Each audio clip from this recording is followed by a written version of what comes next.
Buddy Baker, who has a lot of sentiment among veteran observers, as one of the real... Oh, we have a problem. Allison is blowing a tire. Bobby Allison with a horrible crash here on the front stretch. It has torn out a complete section of protective railing separating it. Alan Kulwicki becomes involved. Debris and is collecting other cars. There was a lot of debris in the front stretch. Kulwicki was involved. Richard Petty, I think, is another one of the cars. Lots of debris on the front stretch. Now, Bobby's car, to me, appeared to stay together quite well. He did get up into the fencing, but not into the stands. And it was close, though. He has torn out a whole large area of guardrail. There it is, protecting the crowd from the racetrack. And he came very, very close to going into the stands. The car became airborne and went flying literally into that wall and catch fencing.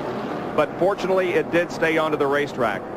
Bobby Allison is moving around in the race car, and that is certainly good news for us, but he has to be quite shaken after a tremendous crash. The red flag has been brought out, and quite frankly, Larry, I think we're going to have to be red for quite a while because we cannot race with that protective fencing in the shape that it's in. It's just not safe for the spectator. I think I saw a tire coming apart while he was right here in the tri-oval nearing the starting line. Right rear, it begins to shred, and the car goes out of control. You're at 210 miles an hour. You can see the right rear going. You see the debris there on the left-hand side of your screen.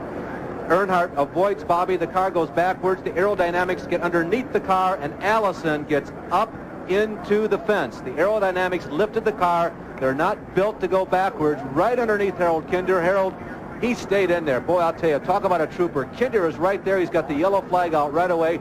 That is a veteran, competent flagman. Here comes the rest of the field down. They've decelerated to maybe 180 miles an hour, but all the debris, there's Petty, there's Kulwicki spinning. There's just nowhere for many of these drivers to go because there's so much of what was left over from the initial impact on the front stretch, and there was just nowhere to go. And tires began to explode, too, as they ran over debris caused by the Allison crash.